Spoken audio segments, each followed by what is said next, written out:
We normally keep the schedule here, but we're only a couple minutes late. I'm very pleased in this, our final, at this point, scheduled seminar for the semester of the Southeast Asia Research Center here at the City University of Hong Kong.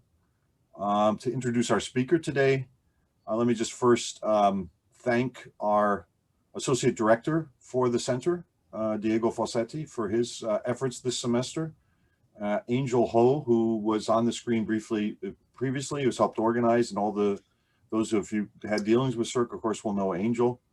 And we are pleased to say that we've had a active, I wouldn't go so far as to say successful semester. We've had several talks, we've had good discussions, and we are, however, looking forward, of course, to resuming face-to-face interactions. We hope vaccinations here are starting. I guess our speaker's in a better place than Singapore to get his vaccination, but we are starting here in Hong Kong, so we're kind of hoping that maybe not in semester A, then perhaps semester B in 2022 to go back to face-to-face. Anyway, without further ado, I'd like to introduce our speaker, who is speaking today, Dr. Wu Jung-ji, who's a senior research fellow at the National University of Singapore, who, as you know, is speaking about post-crisis capacity building in Singapore and ASEAN.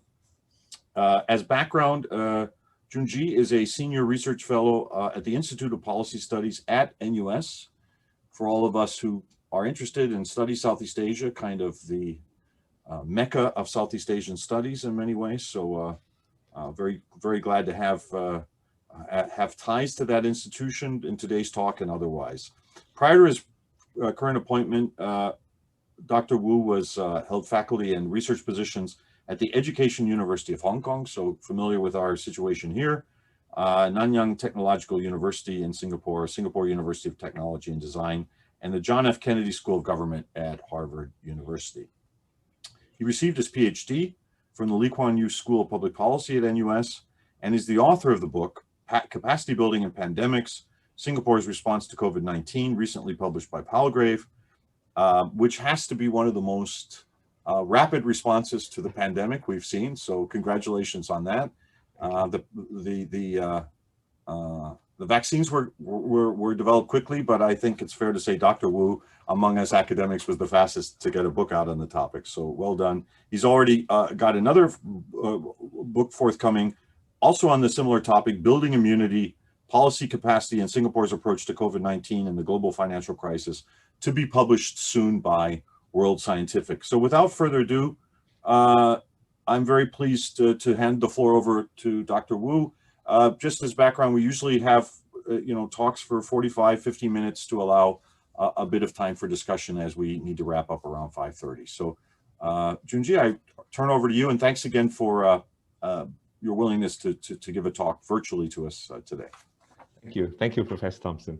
So first, I'm going to share my slides, and a few caveats in order before I begin my talk. First, as you may well know, the COVID pandemic is still ongoing.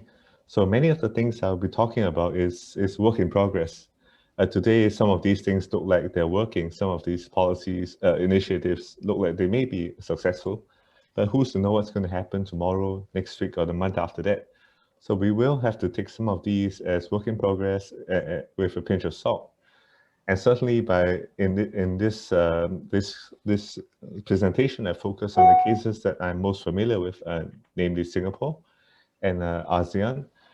However, this is not to say that these places are managing the best in the COVID-19 pandemic. Certainly every case has its own limitations, its own challenges, which I will talk about in a moment.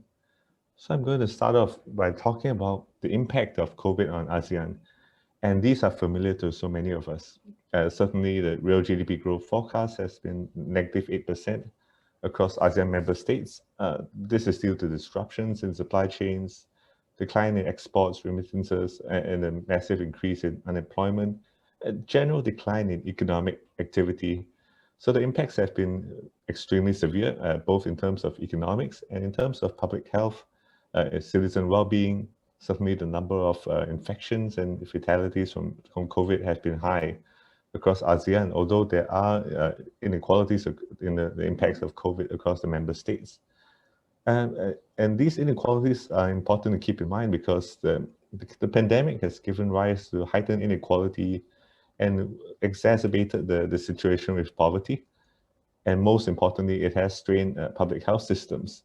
So in this talk, I'm going to focus a little bit more on public health systems, on the economy as well, and to sort of try and understand what mechanisms have been put in place to keep these things going, to keep the economy somewhat afloat, keep public health systems functioning, and to keep people safe. And when I talk about these things, when I think about these things, I'm really thinking about resilience. And before I move into the cases, I wanted to spend a couple of minutes to think about resilience. And as Professor Thompson has mentioned, I'm working on a book that studies Singapore's response to COVID and the global financial crisis. Because from the perspective of Singapore and parts of ASEAN, there are similarities in the way that we have responded to COVID and to the global financial crisis. And when we think about crisis in general, there are two forms of resilience we like to talk about. There is this rebounding from shock, going back to an equilibrium point. And this is perhaps the most common way to talk about resilience, that we are rebounding, returning. And then there is this functional resilience that has been more talked about recently, resilience as weathering shock, maintaining some sort of societal functionality. And it is important to think about this because the way we respond to crisis or to COVID has everything to do with our conception, our expectations of resilience. If we expect a rebound, and that means returning to a pre-COVID conditions, that requires a different set of capacities from maintaining functionality during the crisis. And as I'll explain later, the focus of Singapore and ASEAN has been very much more on functionality. And there are certainly limitations of trying to go back to a pre-COVID condition, as much as all of us would like that to happen. But what I'm trying to show with this diagram is that capacity is at the heart of resilience. Do we have the resources, the capabilities, the skills to keep society functioning? To sort of, in some cases, return society to a pre-crisis condition. So I want to focus on functional resilience because a lot of the response mechanisms that were enacted in Singapore and ASEAN focus on functionality. Certainly during the pandemic, there's been a focus on keeping public service delivery undisrupted, water, food, public security, public health, access to healthcare services. So this was of paramount importance because at the early stages of the pandemic, as in now even, we have no idea of when this pandemic is going to end. So a lot of resources were pushed towards keeping public service delivery undisrupted, maintaining social cohesiveness, keeping social networks somewhat intact despite social distancing, allowing for some extent of collective action as citizens move to respond to the crisis in their own ways. And thirdly, as I'll mention later, political trust and legitimacy was also an extremely important component of ASEAN's response to COVID. As we can see in many countries across the world, the pandemic has revealed a lot of deep-seated insecurity, fault lines within society, and much of resilience has to do with keeping societies intact, encouraging public compliance with COVID mechanisms and responses. So there's something that I will talk about in a while. And lastly, urban sustainability, making sure the environment, the living environment, the urban environment was somewhat catered to the needs of citizens. So during this pandemic, I think there has been a greater focus on functional resilience, on keeping society functioning despite what was really a very drastic shock of a global pandemic. And as I mentioned, capacity or policy capacity is a key driver of resilience. It is important to have resources and capabilities to keep the government functioning, to keep society functioning. And in many cases during the pandemic across the world, we found that the insufficiencies in capacity in many forms of capacity can drive systemic fragility. The most evident case in point would be the shortage of PPEs, personal protective equipment, face masks, and this affected healthcare professionals' ability to care for individuals who were infected with the coronavirus, or even any individuals who had any other kinds of healthcare ailments. And we saw that in the United States, across Europe, where healthcare systems were deeply hampered by shortage of these protective equipment. And we saw that when healthcare workers started to become infected as well. And secondly, the insufficient financial resources to purchase vaccines, PPEs, masks. Now, one of the key aspects of the pandemic was that when the pandemic struck, the price of mask vaccines were driven up by the very natural needs of societies across the world, by heightened demand for these things. So financial resources was another set of capacity that was important for many countries. And lastly, insufficient trust or enforcement capabilities to ensure public compliance. It is also clear that social distancing was an important component of combating a pandemic or any kind of infectious disease outbreak. So if citizens did not have trust in government, they would not comply with the government's regulations and rules, and that would exacerbate the spread of the disease. And in some cases, governments simply did not have the enforcement capabilities to make people comply with these regulations. So I'll come back to some of these later on in my discussion of Singapore and ASEAN. But I think at this point, we need to, I just wanted to re-emphasize this point that capacity is an important driver of resilience in a crisis, especially in a pandemic. And a lot of my work has been drawn on this notion of policy capacity, and it's drawn from the work of Wu Shun from HKUST, Michael Howlett, and Ramesh here in NUS. And their conception of capacity, there is fourfold. Four types of capacities have been sort of identified. First is analytical capacity, which is the ability to understand a policy problem. It could be a wicked problem or any kind of policy issue. The capacity to understand it, make sense of it, and that relies on expertise of policymakers, the state of scientific knowledge, and even technological tools for horizon scanning and what have you. But basically, it's a capacity to see a crisis for what it is and to understand the components, the complex interlinkages within that crisis. And secondly, there is fiscal capacity, which is the reserves, the financial resources that the government has. It could also be a stockpile of masks, of PPEs, or even urban capacity, as I'll mention later in this talk. So that was the second one. And thirdly, operational capacity, which is a government's ability to keep its public servants operating, working, keep its public health systems operational. So that is important. That is something that we cannot overstate, because when the pandemic hit, there were many health systems that were lacking in isolation wards. Some simply did not have enough hospital beds. So these are aspects of operational capacity that we need to keep in mind, that there is enough organizational slack capabilities to keep government functioning, keep healthcare institutions functioning when a crisis hits. And lastly, political capacity, which has to do with the trust, legitimacy that the government possesses, and the government's ability to communicate its position, its policies in a way that's transparent and that is clear to citizens.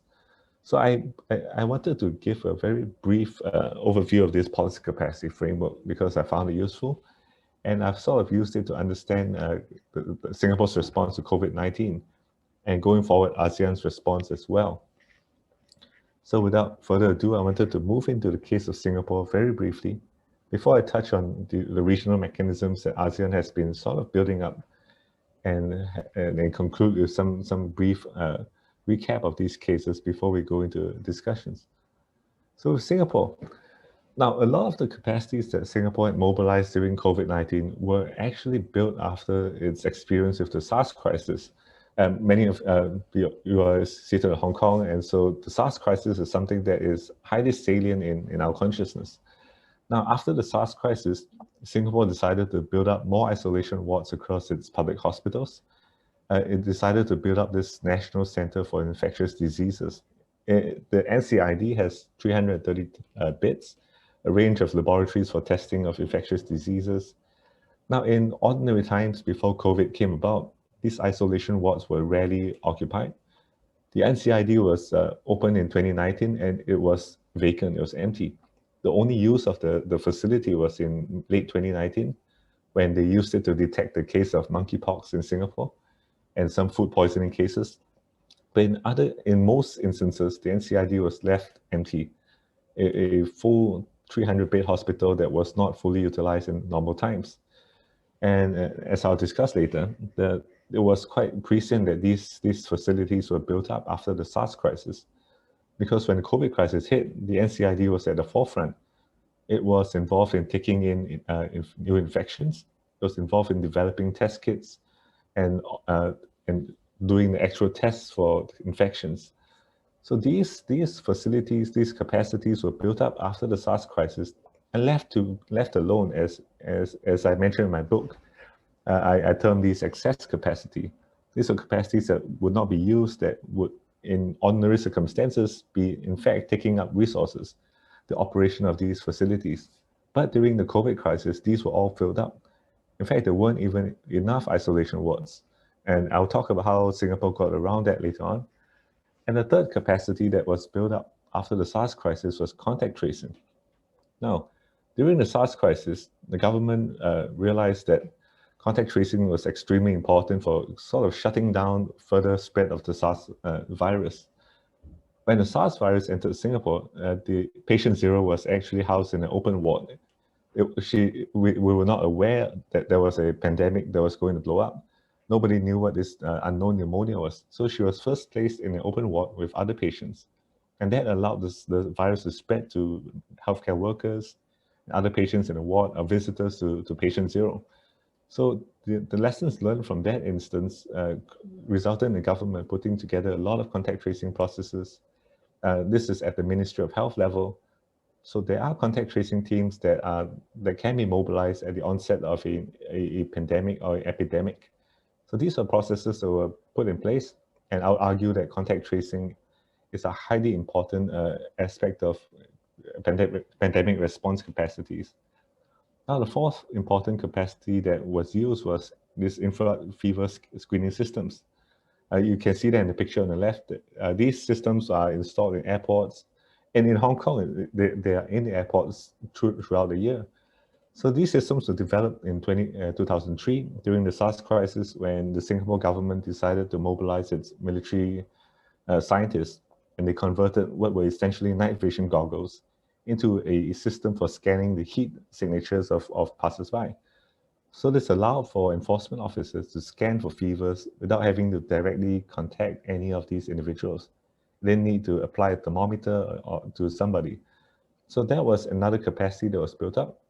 And certainly when the COVID-19 pandemic emerged, these systems, these machines were rolled out across Singapore at public transport nodes, at the airport, seaport, and also in schools, spaces for public events, shopping malls. So these are the main capacities that were built up after the SARS crisis, and which were mobilized to address the COVID-19 pandemic by Singapore. And besides these capacities, there was also another set of capacities that were used by the government. And these are capacities that were built up in response to general crisis, and not just the SARS, or not just even a pandemic. So the first of these was the national reserves. As some of you would know, Singapore has been maintaining a national reserve. The exact amount of reserves is unknown, it is classified. But during the pandemic, at the early stages of COVID-19 pandemic in early 2020, the government implemented 4 budgets in quick succession within 3 months. And these budgets taken together, they cost 100 billion Singapore dollars. So that would be close to 500 to 600 billion Hong Kong dollars.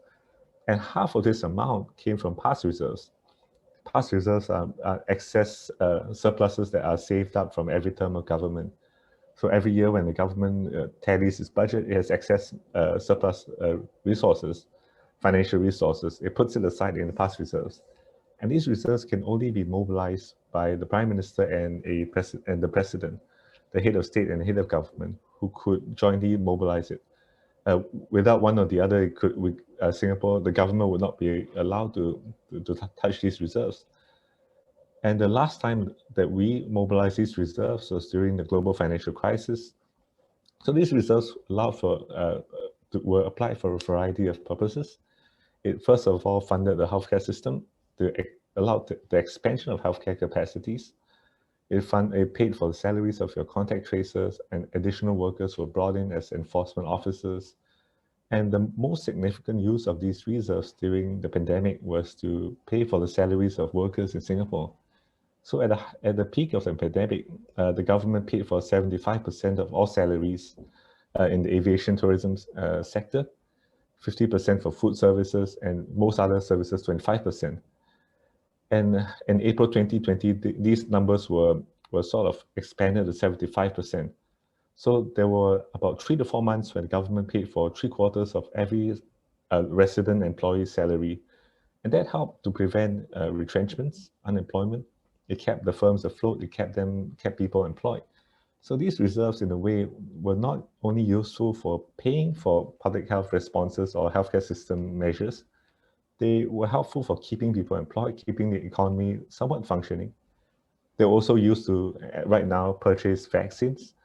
So in June 2020, the government put in, I think, 3.6 billion Singapore dollars to make early purchase of vaccines. So they bought the Pfizer vaccine, Moderna, Sinovac. They made advanced purchases, and these vaccines arrived in December 2020. So that the reserves have played an important role in doing these things. That during a crisis, the prices of vaccines, of food, of even medicines would spike. And it was necessary to have this substantial amount of money to pay for these things. But besides reserves, the government also maintains a national stockpile. So these stockpiles include a 6-month stockpile of food, a 6-month stockpile of medicines, and a 6-month stockpile of medical supplies, PPEs, including N95 masks. So I should explain. These stockpiles have been kept for almost more than a decade. And the purpose of the stockpile was not initially to address pandemics. It was to address warfare, regional instability, the fear that there would be a strategic instability in the region, that supply chains would be disrupted by regional limited warfare. So we had to keep enough food to feed the population, enough medicines and PPEs in the event of a national strategic crisis. And the N95 masks were maintained in the stockpile because, as some of you will know, there is a transboundary haze issue in Southeast Asia, that there are forest fires in Malaysia, Borneo, Malaysia, and Indonesia during certain times of the year. And that creates a massive smog across Malaysia, Peninsula Malaysia, and Singapore. So as a result, the government, when this haze emerges, the government released some of these N95 masks. So at the onset of the pandemic, it was convenient, it was good that these masks were in the stockpile, where they were prepared to be used for air pollution. We were able to mobilize them and use them for infection control. And of course, these masks were first mobilized and distributed to healthcare workers. But subsequently, the government has been distributing masks to all residents every 2 months or so. And right now, they've been distributing reusable cloth masks every 2 months. And other capacities that have ended up becoming quite useful during the pandemic. First of all, there was the Smart Nation initiative that was initiated in 2014. It's basically Singapore's smart city strategy. It's a digitalization effort, an effort to digitize the entire Singapore government and society. And some of the tools that were developed for contact tracing came as a result of the Smart Nation initiative. This includes the use of artificial intelligence and data analytics for contact tracing. The Trace Together app that was implemented. So the citizens now have to either have an app downloaded into their phone or to carry a physical token. And the app and token uses Bluetooth technology to trace who you've been around throughout the day.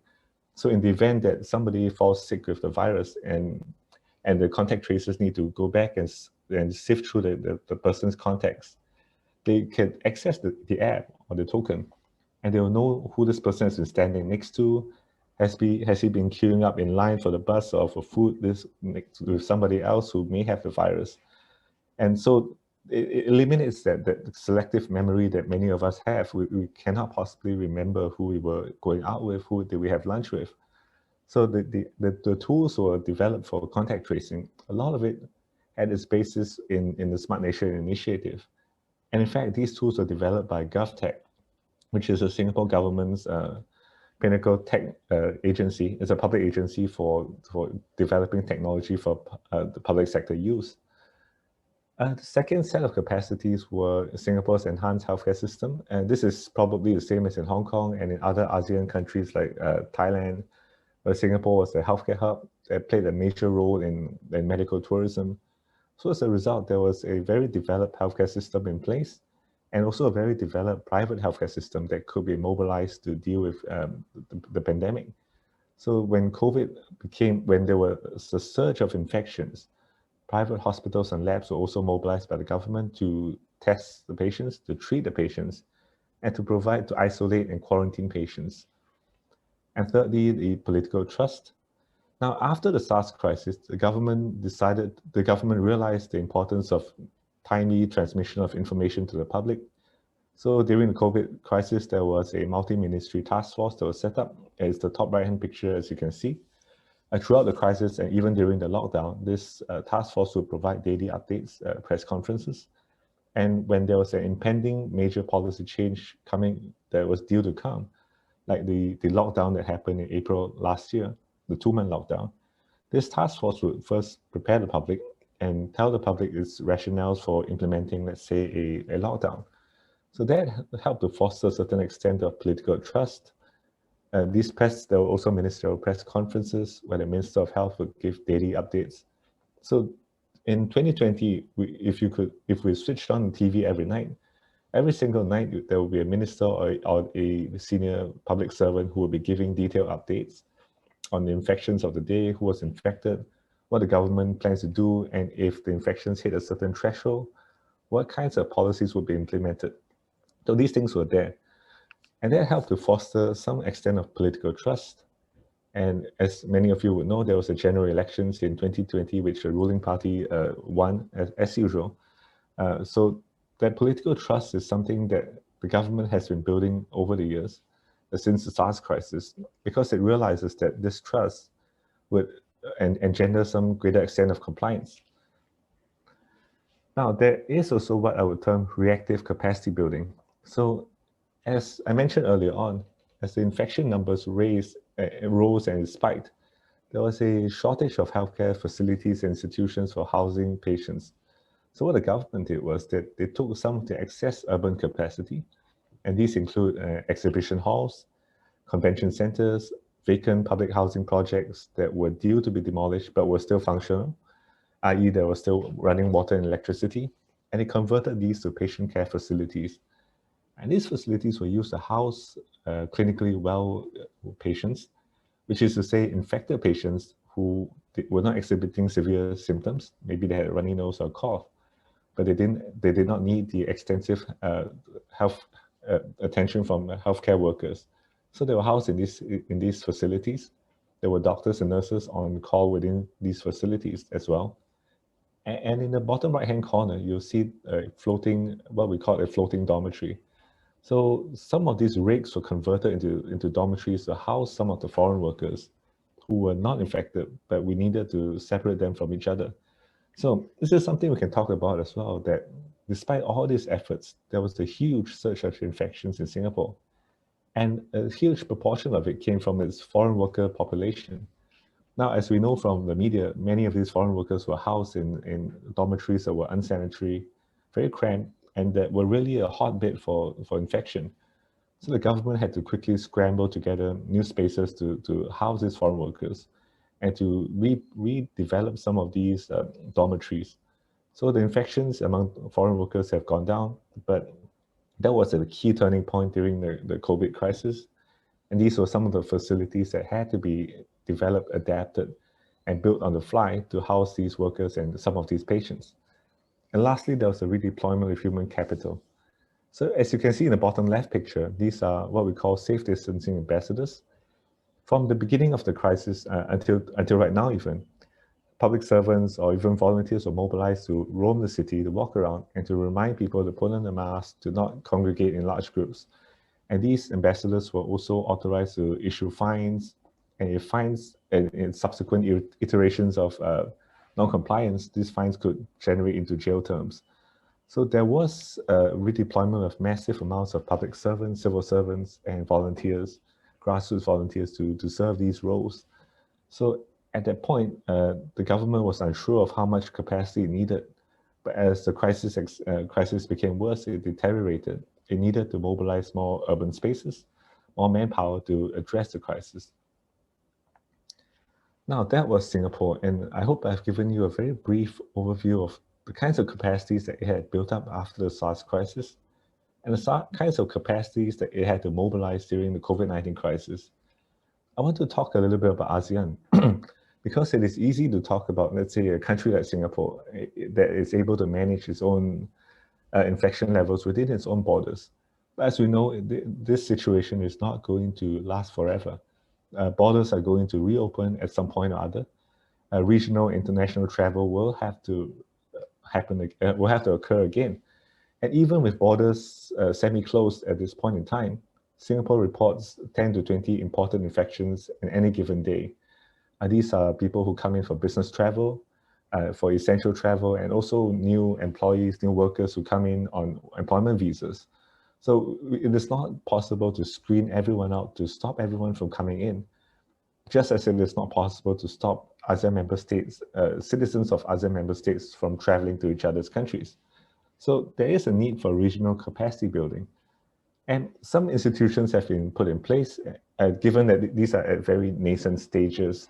There's a very limited amount that we can talk about this, but it is good to keep track of what's happening right now. So first and foremost, there was a COVID-19 ASEAN Response Fund that was created, proposed during a special summit on COVID-19 in early 2020. Relatively swift response. It's managed by the ASEAN Coordinating Council Working Group on Public Health Emergencies.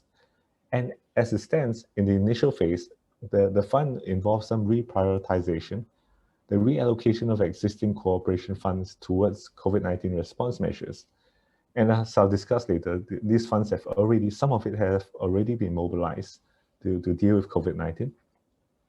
So $10.5 million of USD has been mobilized to purchase vaccines.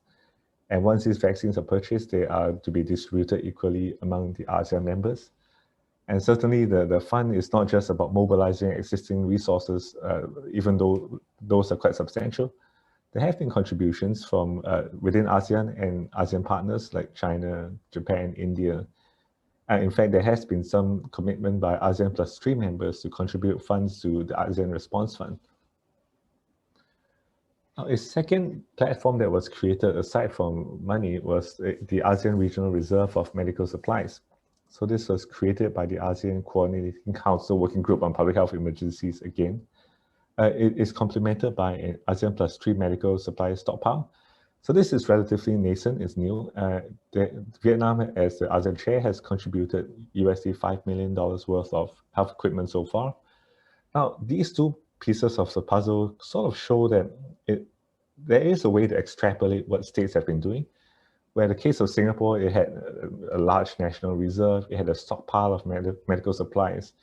If we are to extrapolate from the lessons of these states, we could feasibly build up a regional reserve of money, of funds that can be used to purchase essential supplies, medical supplies. It is possible to build up a regional stockpile of medical supplies as well. And beyond funds and supplies, there is a need to coordinate policy responses to any pandemic. So there was a ASEAN strategic framework for public health emergencies, and it was aimed at enhancing ASEAN's preparedness and response to public health emergencies, not just COVID, but future public health emergencies as well.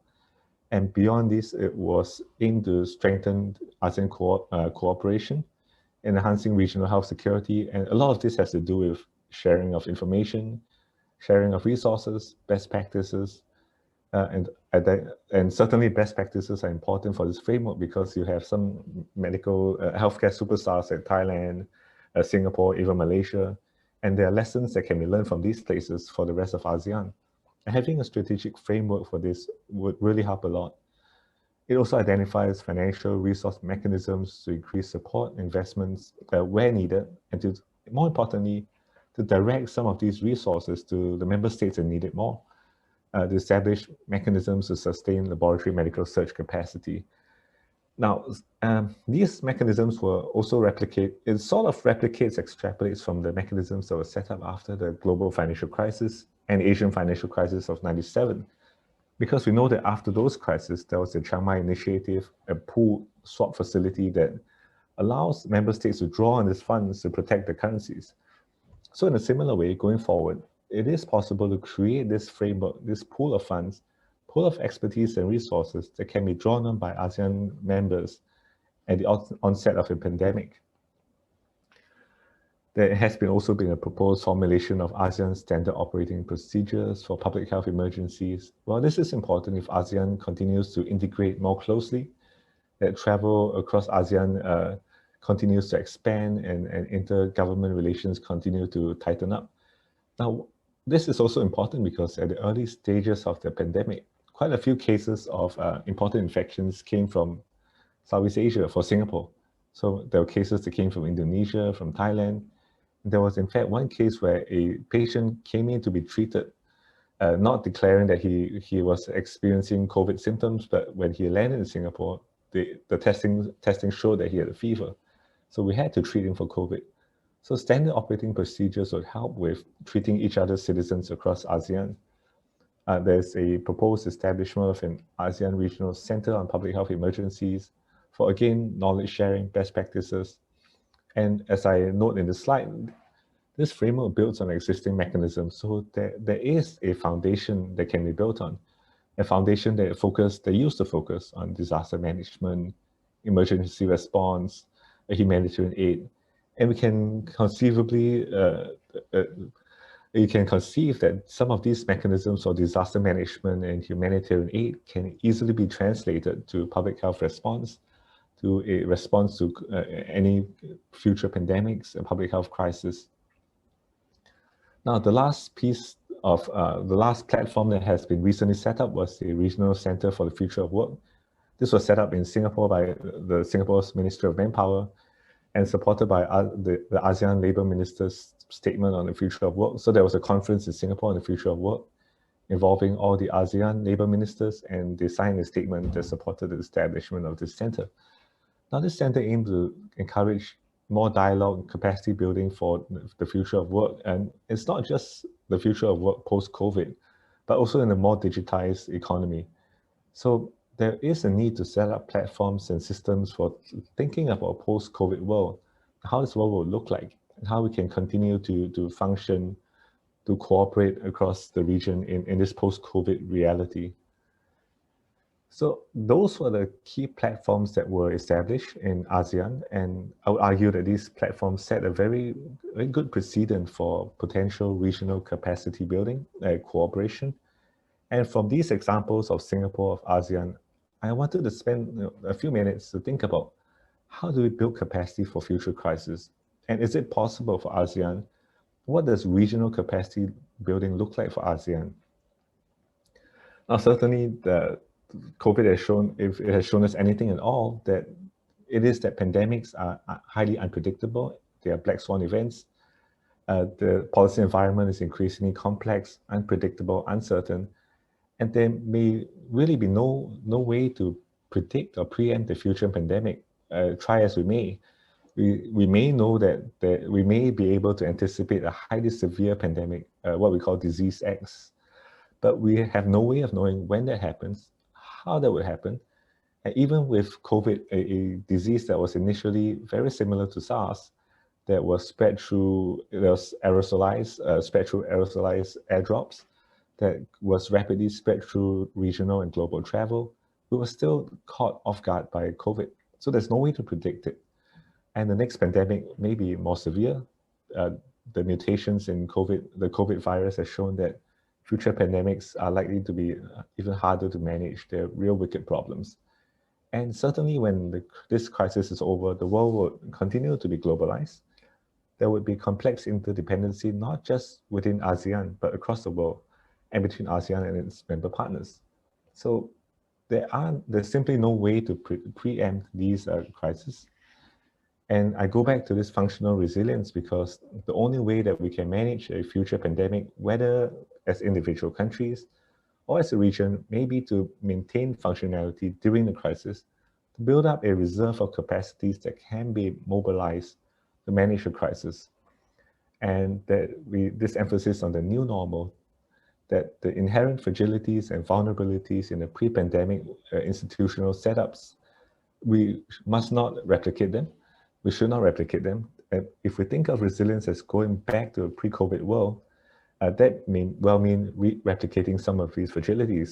In the case of Singapore, perhaps there's no going back to the way that foreign workers were housed in these dormitories, that these dormitory operators could get away with treating workers that way. So there was no way to go back to that. So it's no longer feasible to think of a pre-pandemic condition. And going forward, capacity building at the regional level needs to focus on imagining this new reality, this new normal, and from there on, creating the capacities for dealing with crisis in that new normal. So a focus on maintaining functionality during a crisis and seeking out a pathway to post-pandemic reality. And perhaps when we think about regional capacities, it is about pooling of resources, and to go back to some of the old work of Andrew Moraschik in international relations, perhaps it's pooling of sovereignty. Perhaps states need to work together to trust each other a little bit more in order to share the resources and expertise and even the governing legitimacy. So thinking of resilience as weathering disruptions and uncertainty, I've mentioned this, and trying to understand how have different countries maintain economic, social, and political functionality during COVID.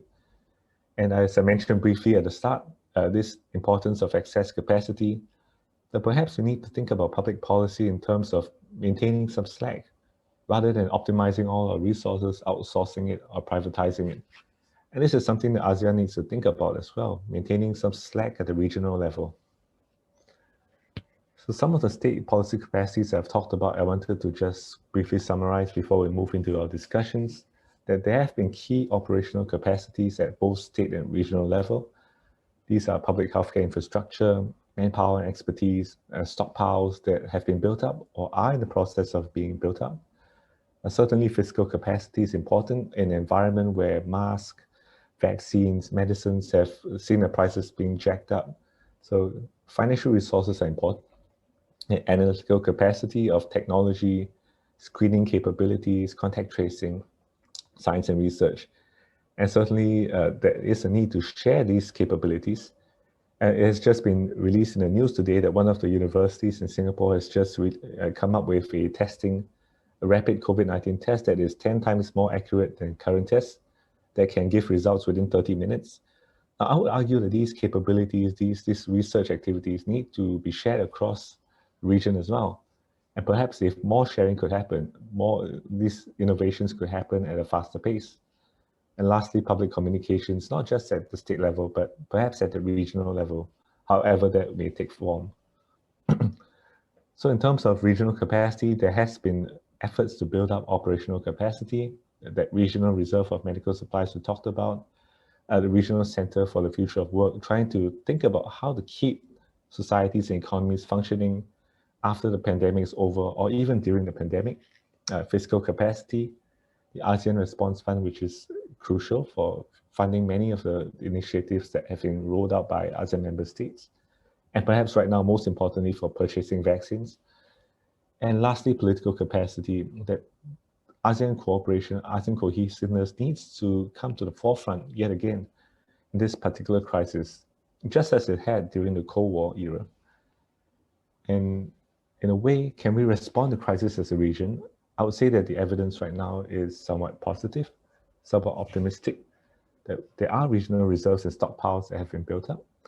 And certainly there is space for the secondment of medical staff across ASEAN member states, training of healthcare staff and public officials across ASEAN, sharing of best practices, streamlining of infection control measures. This last point is particularly important for cross-ASEAN travel as we open up our borders, and perhaps most importantly, diplomacy, information transparency, maintaining supply chains and trust. And I wanted to end this brief presentation on this last slide, the notion of trust, because as you can see, not just in ASEAN, but across countries, across the world, a lack of regional trust can give rise to unhealthy competition for vaccines, which could in turn drive up prices. But yet sufficient trust could help in the building up of platforms for sharing information, best practices, money, resources, medical supplies. And this will only contribute to the region's ability to respond quickly to the crisis and sort of retain some sense of normality, not just in government, but in citizens' lives as we pass through and exit this COVID-19 pandemic. So I wanted to stop here. It's about 45 minutes, and I wanted to hopefully spend some time in discussion about the things I talked about. Thank you very much, Junji, for this fascinating and detailed discussion of the Singapore case, but also with the regional implications. And I also would offer my thanks for sticking so closely to the time schedule, almost exactly 45 minutes. I don't know if that's an indication of how Singapore has been dealing with the pandemic, but it does seem like going according to clockwork. We do have, therefore, plenty of time, about 40 minutes for discussion. And I'm pleased to see that during the discussion, we had a number of new guests joining us. So we have a good sized discussion group at the moment. And I can't see any pictures, can't see any video, sorry, of the participants. But if they would like to ask something, maybe they can turn on their camera or send it by chat. I see we do have one chat question. In any case, Junji, why don't you just handle your questions yourself? Sure. Let's see if people are gathered. There's Nick. So I'll turn over to Nick Thomas, also from CERC. Hi, Junji. Thanks for a presentation. Two questions. One for your thoughts and one maybe a bit more of a pushback. You talked about ASEAN cooperation. When I was down in when I was down visiting Jakarta and talking to people on health down there, the Secretariat really only had about 2, possibly 2.5 people assigned to the health matters. And they seem to be doing everything else as well as health. There wasn't really the institutional support there. So I guess my question is, when you use the term ASEAN in this respect, are you really looking at this as a regional response, given the infrastructure constraints within ASEAN? Or are we more considering this as sort of a multilateral response coordinated across Southeast Asia? Because there's slightly different implications, especially with your criticism at the end about how Europe is so badly mishandled what's been going at the regional level.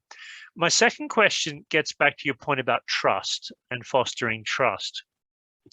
And I just wonder if, when you look at ASEAN as a collection of the countries, to what extent you see different political regimes being able to foster trust differently. I mean, to what extent is, in that sense, is trust regime dependent? Thank you. Thank you for these questions. And these are extremely important points, because it is true that ASEAN at the regional level, regional infrastructure is severely lacking capacity. And I suppose that at this point in time, we are really talking about a multilateral response where heads of government have come together and talked about how they should cooperate. And it is a problem that has been going on for decades, that the ASEAN Secretariat has not been sufficiently resourced or funded to deal with regional crisis, and rather depending on governments to somehow come together during these key areas. And I would also point to a certain inherent weakness of ASEAN, the ASEAN consensus, that in most cases it slows down decision-making, it prevents member states from being overly involved in the other member states' domestic affairs. And as events in Myanmar and Thailand are showing right now, there are political crises in parts of ASEAN, and other ASEAN members are not able to step in or do anything about it, because the inherent structure of ASEAN was designed that way. So you're right in that political trust is built, the different political regimes build trust differently. And some regimes inherently do not have sufficient trust from the citizens. So there is an unequal distribution of capabilities of trust across ASEAN. And that may well be a big problem. And whether it is certain ASEAN members pulling the rest ahead, like Indonesia or Thailand. So that is a structural problem as well. Okay, thank you.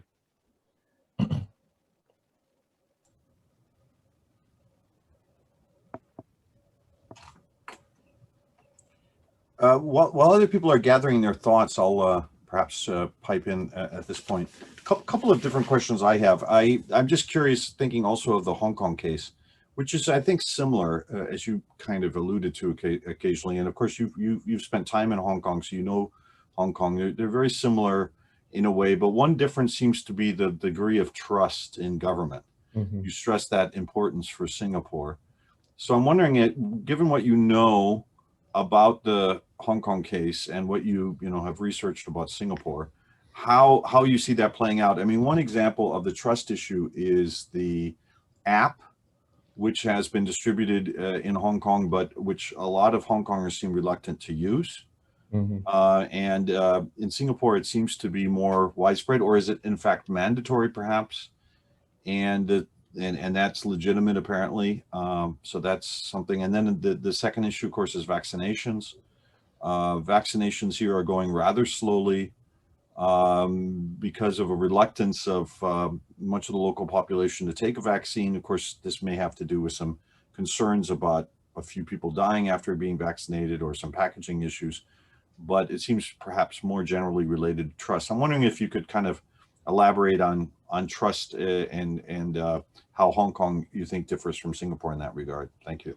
Sure. Yes. Well, I was in Hong Kong up till end 2019, so I had a front row seat to slow decline in trust in the Hong Kong government. And I would also argue that there has been a slight decline in trust in the Singapore government as well, that this is a more general process that's been happening, but it's a bit more divergent because the loss of trust in Hong Kong is to a greater extent, much greater extent than that in Singapore. You're right to point out that the app, well, in Singapore, the problem was similar at the start, that the take-up rate of the app was maybe 1/4 of the population. That was clearly not enough. So the government had to mandate it, make it mandatory. And public areas, malls, supermarkets, markets, you can't enter that place without using either the app or the token. But where in my mind there has been a difference is that there has been a lot of effort to sort of engender trust by the government here. So a lot of public communications by the Prime Minister to explain why they're doing certain things. And when they released a physical token to complement the app, there were citizens who were saying that the app would either suck up all the phone's battery, or it would access their phone's private data. They didn't want the government tracking them. So the government, one of the ministers took the physical token, he took it apart on the video and showed that this is the antenna, there's no GPS in this thing. It just measures Bluetooth signals. And there was a bit of a setback when the police force tried to use that data to solve a murder case.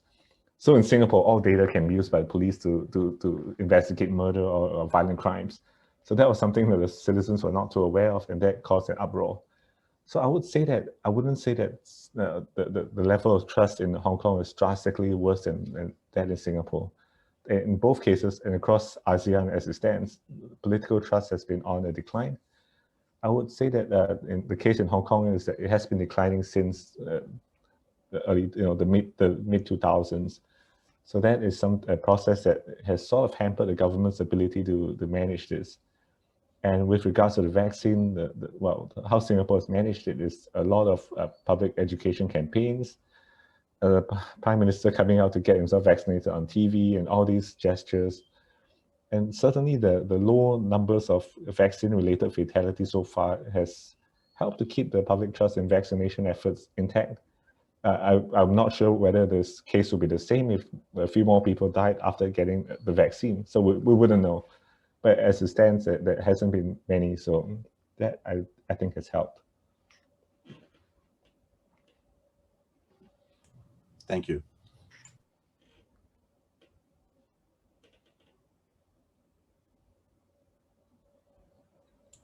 Any other questions? This is your chance. We've got an expert here on a hot topic, author of one and soon 2 books. There's a certain degree of shyness that seems to set in among our group. I have a question, Mark, if I may. I was wondering, so you mentioned a bit, you went into the role of ASEAN and coordination. I was wondering if, given your your perception of the public debate on these issues. Has there been a lot of attention, a lot of focus on the ASEAN role? Is this something that is acknowledged, say, in like media, in public debates? I'm thinking especially of how this might compare with the European case, which is always on the back of our mind. There you see a lot of talk, a lot of attention on the role of the EU, especially the mishaps. There is a lot of blaming, especially from certain sides of the political spectrum. And in fact, it's not only about the EU, it's also like about like multi-level governance a little bit more generally. You see also like within countries, there's always a bit of a, it's never entirely clear who's responsible for what. Is it the regional government? Is it the national government? Is it the EU? How about the Singapore case? Like you're based there. It's like, is the role of this of ASEAN as a supranational institution, is that salient? Is that being acknowledged and debated? Well, in a short answer, no. So ASEAN is very far from where the EU is today as a supranational organization. It has very limited governing capacity. It doesn't have enough funding of its own. And one of the criticisms of ASEAN or ASEAN member states, such as especially in Singapore, is that the visibility of ASEAN to the general Singaporean population is very low. There's been very little understanding of what ASEAN stands for, how it works among the population. And when there is some ASEAN mechanism that is used or the cooperation, it happens at a very high level, government level. And from the perspective of the citizen, it happens when the Prime Minister or the Health Minister goes and joins the summit and they decide to sign on a statement or something.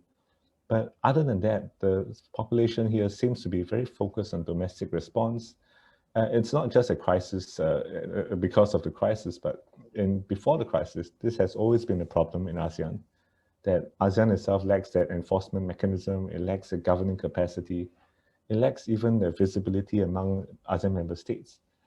And I think it has a lot to do with the strong national identity of every ASEAN member state. The ASEAN was set up as perhaps a way to fend off foreign intervention after the Cold War in the region.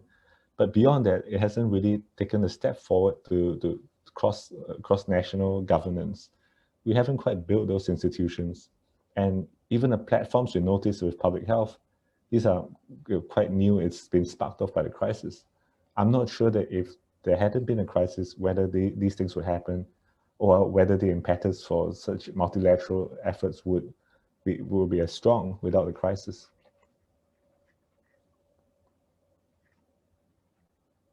Just to follow up on something you said earlier as well, you mentioned how different states, the +3 states as well as regional states, are putting in cash. I'm just wondering, from the way you look at this, to what extent do initiatives such as China's decision to base its Sinovac production facility in Indonesia, or the decision by Indonesia and the India and the Quad countries to distribute the Johnson & Johnson vaccine into the region, to what extent do they actually tend to splinter the region, given that essentially Indonesia is now going to act as a launching pad for China's global health or regional health initiatives. And India is going to be coming in, obviously, in competition with China, but also with the backing of America and Japan. I mean, are we simply seeing great power replication being brought more closely into the regional level dialogues and processes? Well, I think it is reasonable to suppose that is what is happening, that it is a bit of a continuation of what has been happening prior to COVID, what has been happening with the South China Sea conflict, great power competition, tussling, seeking of allies within Southeast Asia. And this has happened even before this with Cambodia, the Philippines, and there's a vaccine diplomacy going on. So certainly great powers will use this opportunity to project soft power at this point in time. So I would see that happening, and the risk of fragmentation within ASEAN as well. Okay, thanks. I have a question from another participant, and I will paraphrase. The participant points out that ASEAN has a regular Center for Transboundary animal zoonosis and a Center for Disaster Response to coordinate regional response. Can this center model be used for pandemics? There's also a separate secretariat for transboundary haze.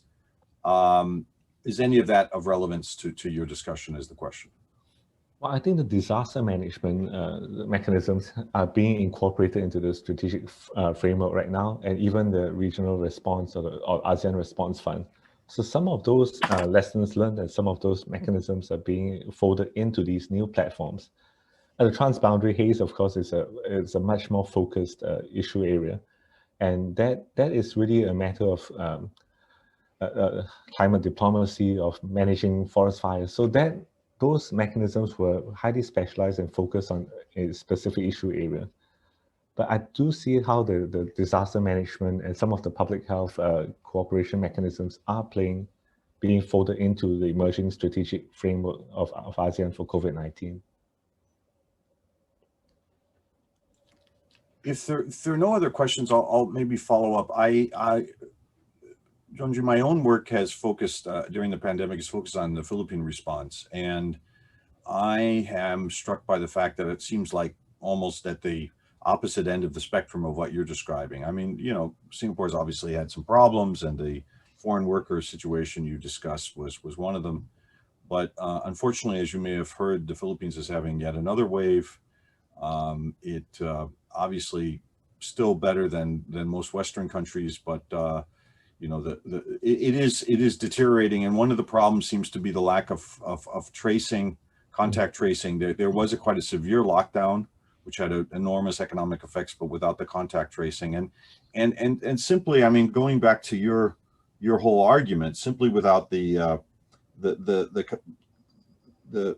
capacity, the resilience, you know, the functionality.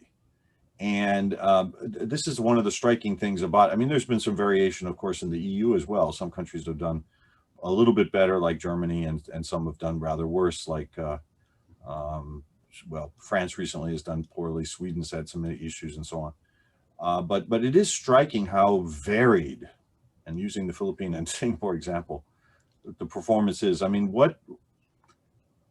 this is a little bit different than what you're talking about. You're talking about the regional capabilities, but I'm asking sort of a different question. What do you say to the fact that this is a regional organization with countries with such different capacities and performance in the pandemic? And that is most certainly the case, because as we know, ASEAN, it differs in economic development, in size, in population size, even territorial cohesiveness. What we have is, well, the EU is a combination of continental countries. What we have here is an archipelago of essentially different islands of varying sizes and different cultures, ethnicities, religious backgrounds. So there is a huge diversity in ASEAN. And certainly the case of Singapore is a bit of an unfair comparison because it's a city-state. Like Hong Kong, it's relatively easy to manage, to do contact tracing. With a population that is somewhat willing to abide with contact tracing rules, there are no sub-rural or rural areas that with undocumented citizens that are very hard to get hold of. Everyone's within a very densely compact city, and it's easy to get hold of all the information. So there is that unfair comparison, and generally in larger countries, it's much harder to manage, to control for cross-regional travel, even within the same country. True. Sorry if I can just jump in. True, but if you know, the other interesting comparison which you made reference to briefly was Thailand. Yes, Thailand's a large country. Now it's not quite as spread out as a place like the Philippines or Indonesia. Of course, Indonesia's also had problems. More recently, it's seemingly doing better. But a place like Thailand, it is interesting how the capacity of a place like Thailand and Malaysia as well, as you say, yeah, has proved so much higher, despite, you know, Thailand having a reasonably large population. So, I mean, there seem to be, you know, basically 3 countries doing quite well in ASEAN.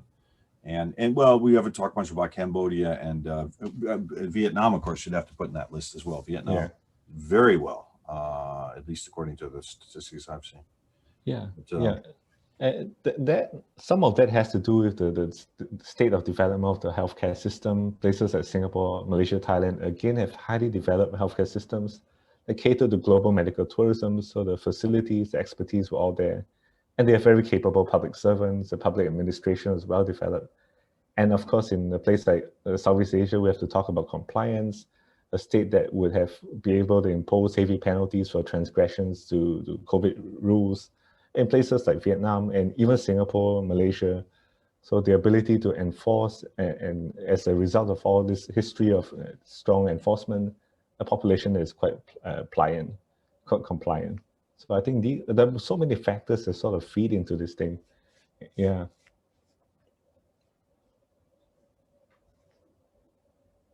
Are there any other questions? I think I see a hand raised. I have a question.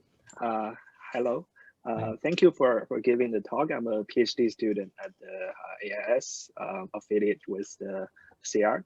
I'm one of the latecomers to this talk, so apologize if my question was already answered. I have two questions. One is that the regional difference, the regional inequality during this pandemic response, and also the vaccine development, especially from the R&D aspect phase of the vaccine, but also the production phase, that we see that this region, like Southeast Asia region, doesn't seem to have the same, same capacity as obviously Europe, America, but also China, East Asia. But this is not unique to Southeast Asia, but all, Latin America, Africa also have very few, if any, indigenous developed vaccines.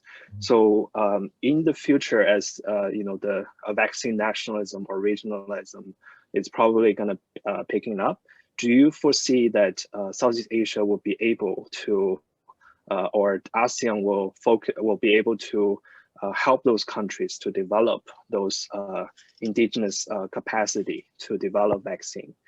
That's my first question. My second question is, I think you also touched upon, I know this is a talk about many about the COVID, but a crisis that facing ASEAN is the Myanmar crisis. An article by Professor Thitinan Phongson-Dirac of Chulalongkorn University. He recently wrote an article arguing that the Myanmar crisis is an existential threat to ASEAN. It risks making ASEAN even less relevant.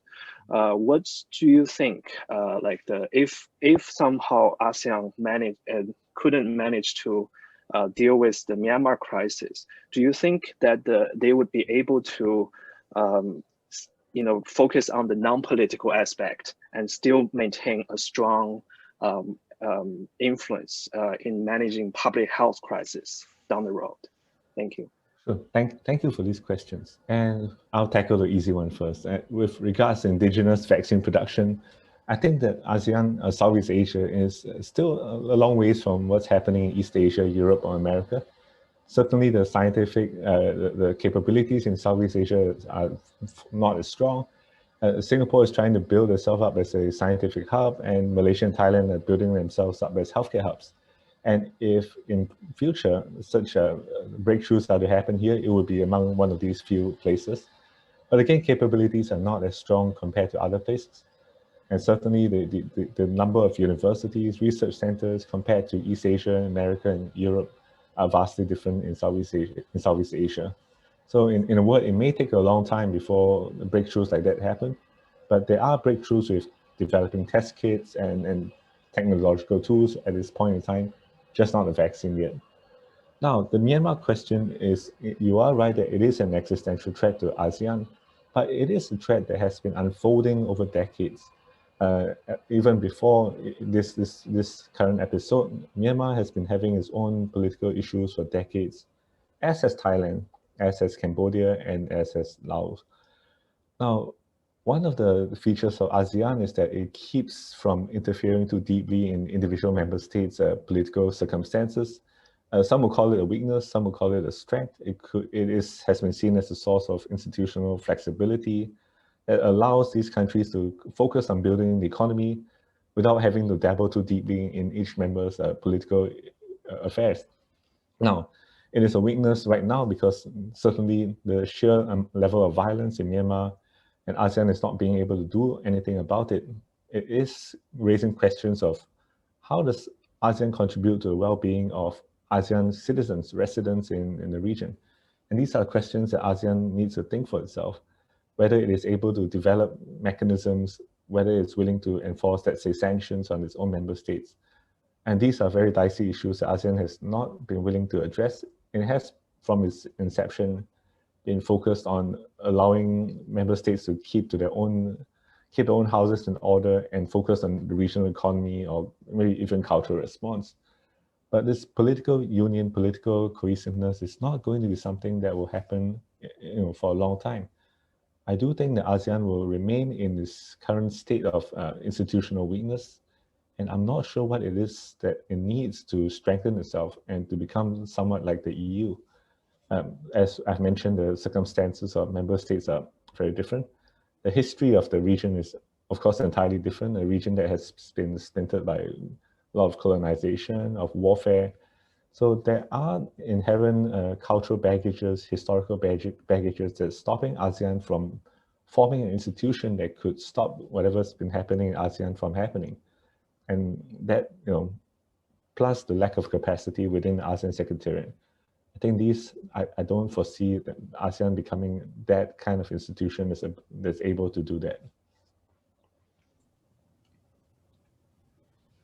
We still have a few more minutes, but my impression is the questions you have this uncanny ability to answer questions very precisely, very clearly. Most of our speakers speak much longer when they're answering questions. I think that's a compliment, but that means that we are done a little earlier than usual. If there are no other questions, then all that remains is to say thank you again very much for this enlightening presentation, also for the very clear answers to our questions. I believe we've all learned a lot from this, and I wish you all the best. Perhaps we can have just a brief conversation after we end this. So we will be officially ending now. The video will be online soon. But in the meantime, thank you all who have participated in previous CERC seminars. This is, at least until further notice, our last for this semester, but we'll be back at the very latest next fall where Sem A begins. Thanks again, Junji, and just hang on for a second. We'll have a brief chat because we didn't get to chat before the seminar. Thanks again, and Angel, we can Angel, just perhaps Diego, Junji, and I remain on the